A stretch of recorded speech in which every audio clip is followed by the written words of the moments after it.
Today I want to talk a little bit about what makes a good servant. What makes a good servant is knowing your master and doing his will, being a doer of the word. But before we're even doers of the word, we have to hear.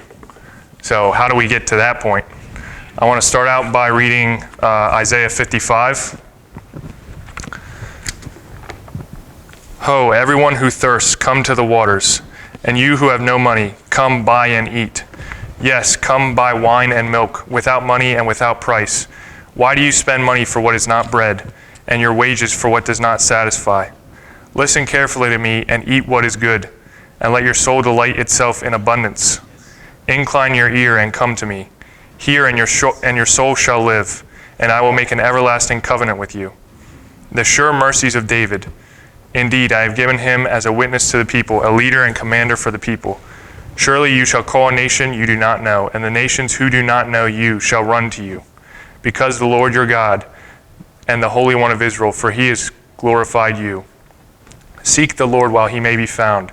Call upon him while he is near.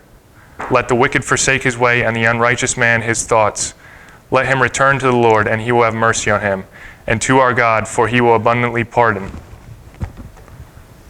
So that's a pretty powerful passage. And what I noticed while reading that was multiple places it says about hearing and seeking. It says, seek the Lord while he may be found. Call upon him while he is near. And it says, the unrighteous man, his thoughts, let him return to the Lord, and he will have mercy on him. So what I've noticed in my studying a lot is a lot of it has to do with seeking the Lord. And I believe that's more of a heart thing than just a physical thing. We're all born sinners, so how do we go from being born into sin to becoming like Jesus, like you said, Nate, earlier? If we have that spot in our field that needs fixed, how do we fix it? It seems like constantly we're coming back to it and we're saying, I can't do this anymore, but still we're going back and we're doing it. So how do we fix that? How do we become doers of the word? How do we cut that sin out of our lives? We first start by coming to know the one who wrote the word. Seek first the kingdom.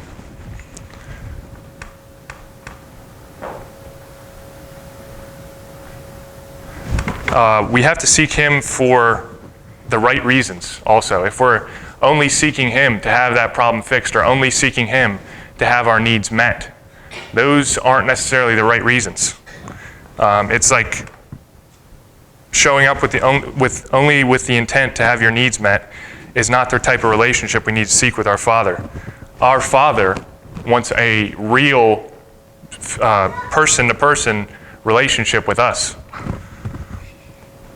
When we develop a true relationship with him, seeking him because he is God and he is awesome and worthy to be praised, that is when we see our lives changing and our needs being met. That's when we see that area in our field being changed for the better, having the sin and the shame pushed out of our lives and becoming truly Christ-like.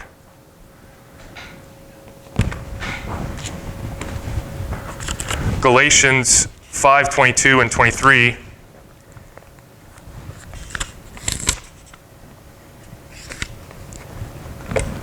says, "But the fruit of the Spirit is love, joy, peace, long-suffering, kindness, goodness, faithfulness, gentleness, self-control. Against such there is no law." I think I could use some fruit of the Spirit.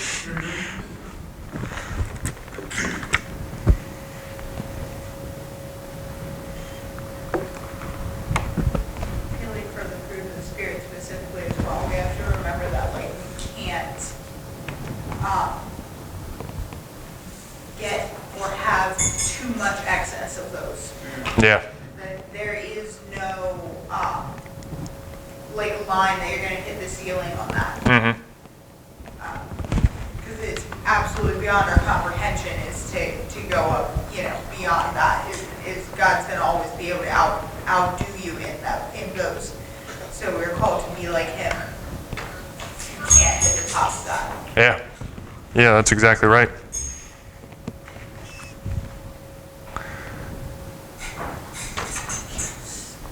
I need to change one thing with my phone. It keeps locking on me. And my notes are on here, so. Super helpful. Yeah.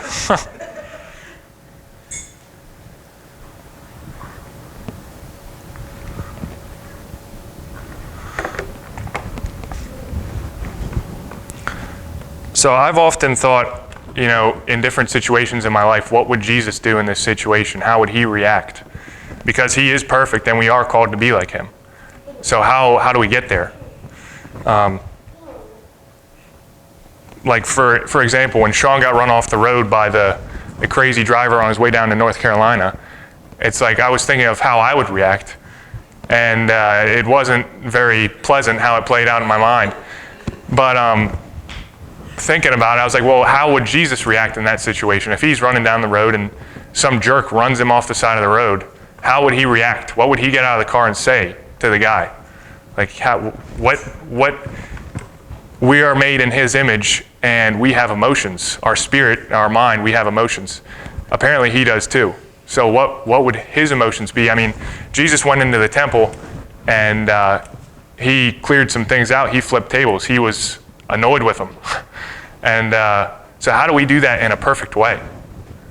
How do we express our emotions in a perfect way?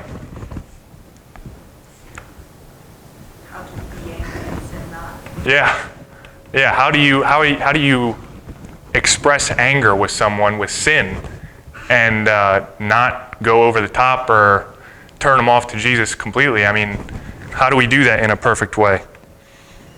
And the answer I kind of came to was seeking a relationship with the Father. I mean, even from a natural standpoint, people say, whoever your friend group or your friends, whoever you spend time with the most, that's who you become like. They say if they're not coming your way, you're going their way. So are we going God's way? Are we spending time with him?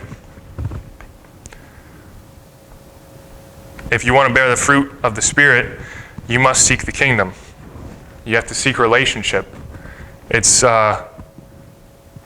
as I've kind of studied it out, it seems like it's much less a rule book. I mean, some of the people that Jesus dealt with were focusing on the rules and the religion and the traditions and what you can do and what you can't do, and he rebuked them.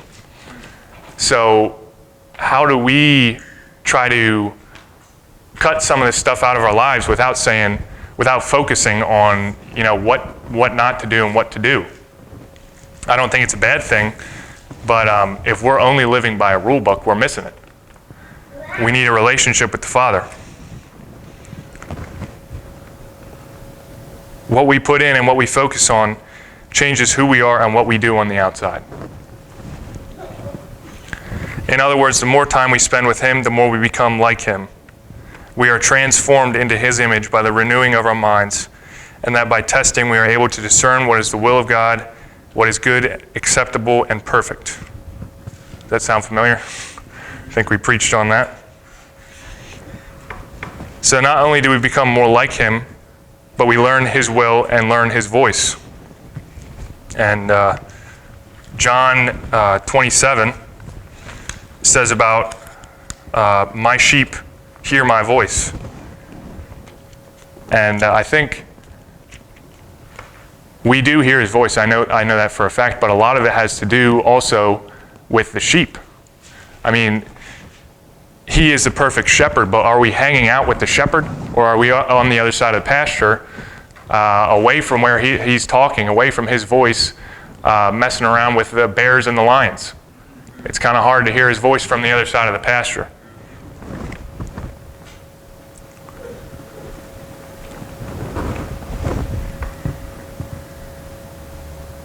So it's much easier to hear his voice when we are spending time with him.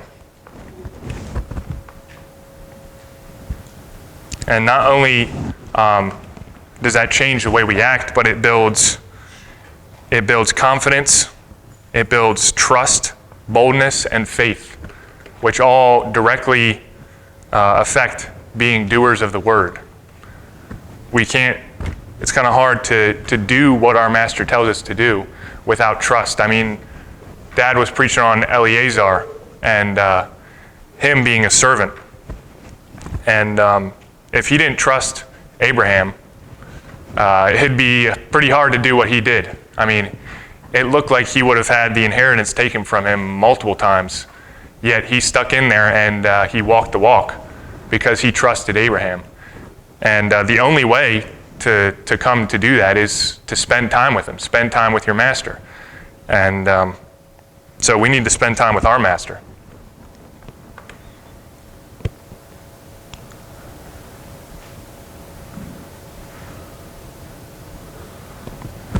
Now I want to read 1 Corinthians 2:9.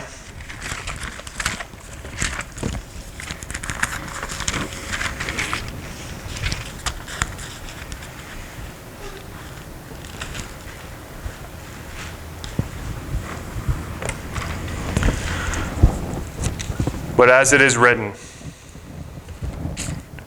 eye has not seen, nor ear heard, nor have entered into the heart of man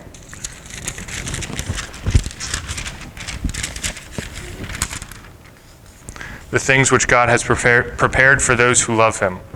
But God has revealed them to us through his Spirit, for the Spirit searches all things, yes, the deep things of God. For what man knows the things of a man except the spirit of the man, which is in him? Even so, no one knows the things of God except the Spirit of God. Now we have received not the spirit of the world, but the Spirit who is from God, that we might know the things that have been freely given to us by God. So I think that's pretty awesome. It's saying, basically, we have what we need inside of us already.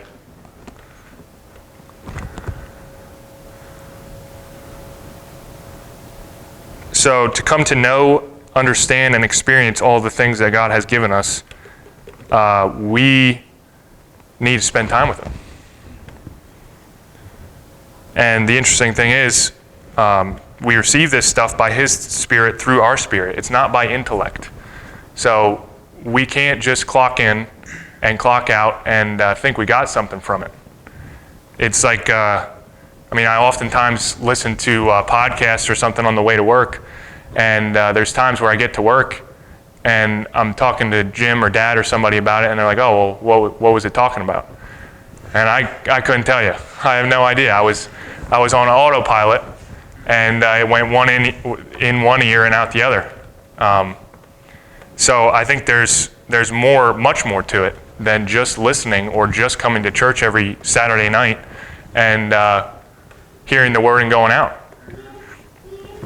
It takes revelation, and I don't think that always comes naturally. I mean, we have to be looking for that.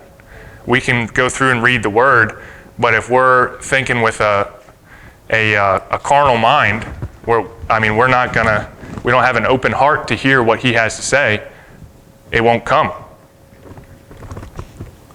The word says that it's closed to a closed mind, to a closed heart. It's understood through your heart, not your head. This means we have to seek him with our heart.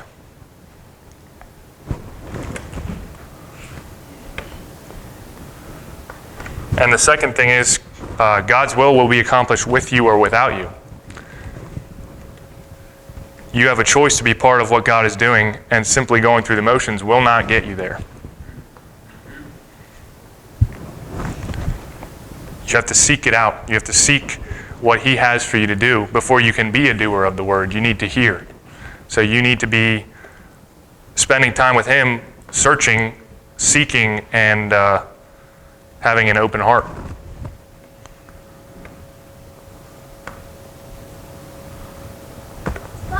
There's a plan and purpose for your life, but you can't sit around and wait for it to fall in your lap. Seek and you shall find. A good example of that is the message I prepared for today. I didn't sit around and wait on the couch for something to pop into my head.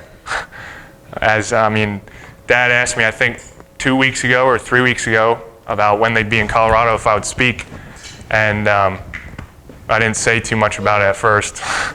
And I wasn't really seeking either. I didn't have anything to say. I didn't think I had anything or would be able to get anything, but I wasn't looking. And so it kind of came down to it, and I texted Dad, asked him if he had gotten anything else ready, and he said he hadn't. He was kind of waiting to hear from me. So at that point I felt like I was supposed to do it, but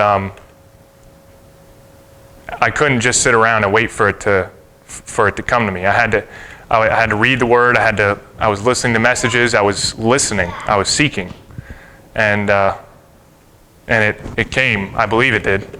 And I'm here standing in front of you preaching, which didn't think I'd be doing that, but.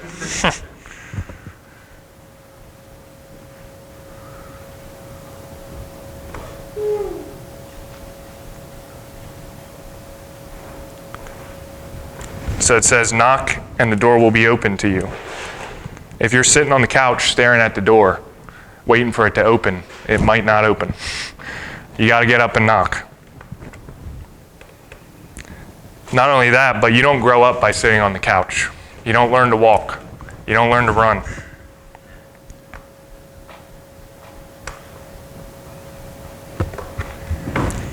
The cool part is we don't have to look all that far. We have what we need inside of us, which is awesome. What we really need to focus on is spending time with him. That's what I believe. I mean, I have things even in my life that I'm like, well, I need to fix this, but how do I do it? I've tried time and time again, and it hasn't changed.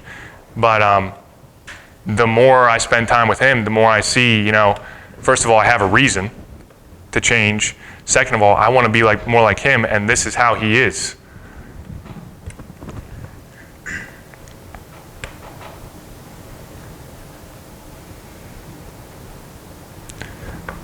We don't have to climb Mount Everest to find what we need. We don't have to take a submarine to the deepest part of the ocean to find what we need. We already have it. It's inside of us. But we do have to look for it.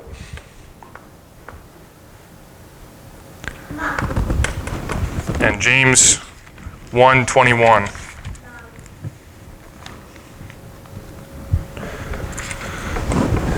The written in title says, doers, not hearers only. Therefore lay aside all filthiness and overflow of wickedness, and receive with meekness the implanted word, which is able to save your souls. But be doers of the word, and not hearers only, deceiving yourselves. For if anyone is a hearer of the word, and not a doer, he is like a man observing his natural face in a mirror.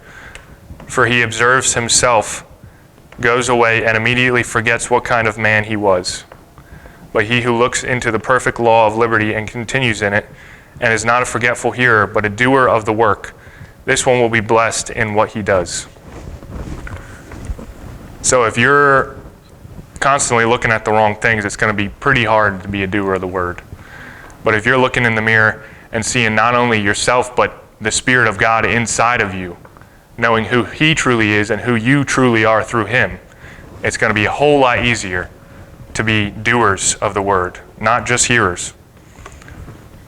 Because like I said, we can read this book all we want, and it might not change anything. We need to take it to heart. We need to read it with an open heart. We need to have revelation to change things.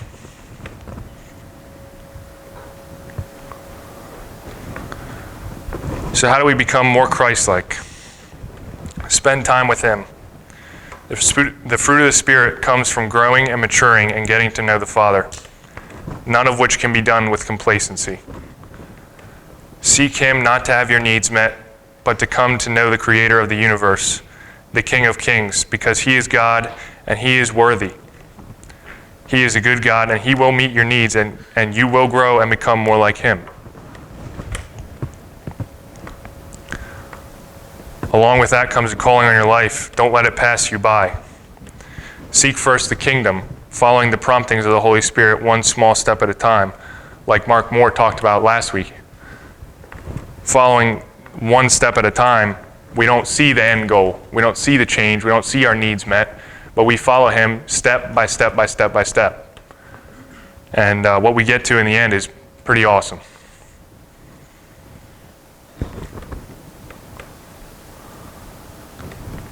None of this is possible without seeking the kingdom with a genuine desire to know the one who created you. So let's do more than going through the motions every Saturday night. Open your heart to the Father. Be intentional in the time you spend with Him. Because I know that's something I need to work on. And, you can read your devotional every night. You can come to church every Saturday, and it's more than that. Which seems like a pretty obvious thing to say, but it's something I think we need reminded of every once in a while.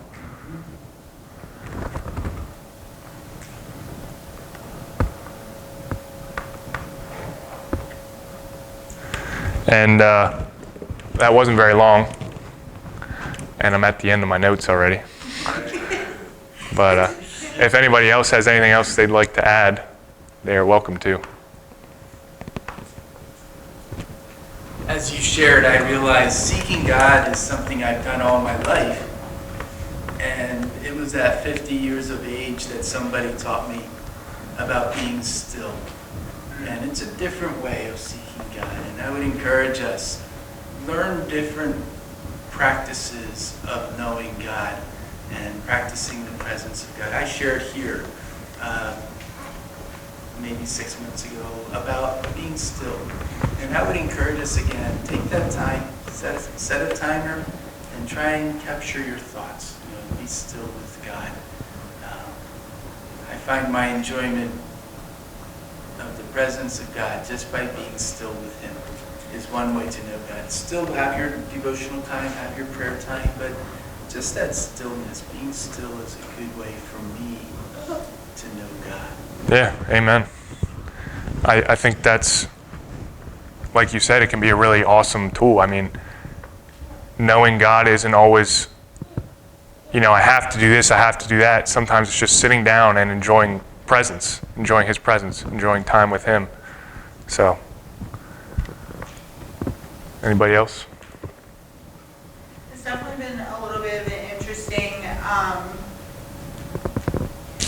like Tim said, I felt like I was always in one shape or another, figuring out how to best seek God in that particular moment, whether it be still, whether it be worship, listening to somebody, doing devotion by myself, so on and so forth. All the different facets of how you can seek Him and how each individual personality plays into what He wants of us. And at the same time, having kids now has put a very interesting spin on trying to find, like, everything that you hear is saying that you have to get alone and get by yourself and do, and set aside. And at the same time, I've taken this moment in my life a little bit of a different approach, that I don't necessarily get away from all the perceived chaos that happens to me and my children, but that I can keep what I like to focus my inner thoughts to the fact that they're focused towards Him. So my stillness comes from not what's around me and getting away from all the chaos that's around me, but from my insides being able to focus them in one direction and feel like I'm essentially opening up. You know how you would open up a house to like have the spring breeze or the fall breeze like blow through, to just kind of get into you. And I feel like that's kind of what I've been, another way that I've found to seek Him, is that I just, in the chaos, I focus myself and open myself up to like receive whatever He is bringing to me at that point. And so I would encourage, just like every single person has a different place in life that they're coming from, but just to be able to use your creativity that God's given you to have different facets being seen at different times and different ways of seeking Him, being still even, or reaching out, or you know what I mean, just different facets, because God is absolutely unimaginable in how many different facets He's going to show us. And at the same time, I feel like we are also that way in having our creativity and being able to use that as a tool for God, and being able to use that, as creative as we get with talking to everybody that's a human being on this planet with us, we can use that many plus some with God to be able to communicate with Him and have Him right near us and speak to us. Yeah. Yeah, specifically when I started kind of looking at this, it was like, well, being a younger Christian, I feel like I still have a lot of stuff that I need to fix in my own life.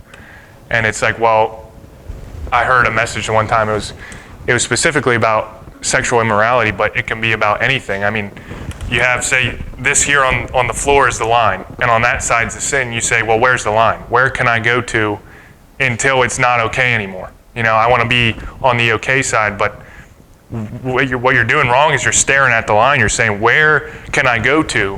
Where can I go to? Where can I go to? Oops, I stepped over. Oops, I stepped over again. It's not about where the line is. It's about looking the other way, not focusing on not being able to do that, but focusing on spending time with Him. So. There you have your next sermon right there. Well, yeah, that I was trying to kind of work that into this, but yeah. I mean, I think it's a lot of the same sermon really is, you know, most of your problems, well, all of your problems, really all of them, are fixed by spending more time with Him, seeking Him, a relationship with Him. That's what I was saying at the beginning. It's not a rule book, but it's a relationship. That's you put it like that, and my toddlers over here, Grandly's fantastic at that. They'll be standing right next to you, and you're trying to talk to them and tell them something, and they are very focused on whatever is out there. Something out there. Nobody really knows what, but something out there. And I feel like you hit on a really good point to just expound on that in a totally different way. It's like, we as people, like you were saying about staying close to the shepherd to hear His voice versus being out at the edge. But I think as well, there is also people that, even if they're not out looking for that line, they're still looking the wrong direction. Yeah. Like they're still looking out there, even if it's not with like a yearning to be out there, it could possibly even be fear. Mm-hmm. Like, oh, well, the lion and the tiger and the bear are over there. I'm still here, and that's great, and I'm out of harm's way, essentially, like what they would perceive as out of harm's way, but they're still focused on something that is outside of those bounds that cannot get them if they stay where they're at. If they would turn and focus on Christ, the shepherd that's right there and be able to listen to what he's saying rather than straining to hear what's outside of his boundaries. Yeah. And listening to all of the extra whatever that's out there. I feel like in that position, again, it comes down to relationship, because you need to shift your focus, not just keep looking outside of that. Yeah. You need to turn and start looking and focusing on the shepherd, what he's saying, what he's telling you, and go from there. Yeah, and that's pretty much exactly what I had to do with trying to come up with something to talk about tonight. I mean, there was plenty of things to focus on and to listen to. I mean, I had the enemy on one hand telling me, you're not qualified. You've never done this before. You're 21 years old. What makes you qualified to stand up in front of people and tell them what they need to be doing? And that's pretty easy to say, yeah, you're right. Because it is my first time, but I can't focus on that. I need to stay focused on him and what he was saying and what he had for me to bring. So. Well, at the same time, like, we have to make sure that we're looking at what's being said through the person, what God's bringing through that person, rather than the person that's coming through. Because I know that, Dad's also brought it up that he didn't like the vessel it came in, like at all. But at the same time, it was still God's word being brought. And I think we have to make sure that we don't throw out the word that God brought to us because we don't like the pipe that it came to us in or through. Which is another challenge in and of itself. Like, no matter who it is, no matter if we like the person, we don't like the person, age, anything. Because, he teaches me things through this any circumstance. I'm learning to hear more than I used to. Yeah, through people who didn't even know they were teaching you anything or bringing any kind of word. Yeah, and sometimes it's don't do this, and sometimes it's look, this is a way that you can turn this towards doing it for me. Like, they're not doing it for me, but you can do this for me. Look at how they're doing it, and with the tenacity they're doing it, and do it for me. Yeah. You did have, I don't doubt that you had something from God, because I appreciate what you brought. Yes, very good. Well, I know it's early, but if nobody else has anything they want to share, or it's up to you guys if we're good. Thank you for the opportunity.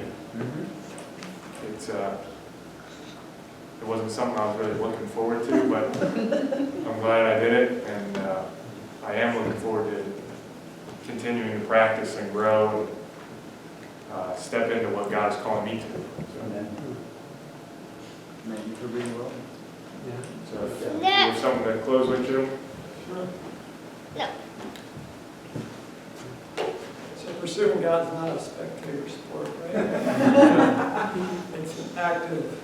Reminds me of the parable Jesus spoke about the talents, and he gave the 5 and the 2 and the 1, and 2 of them did something with it, and he was happy. The one kind of sat there and did nothing, and he was rebuked.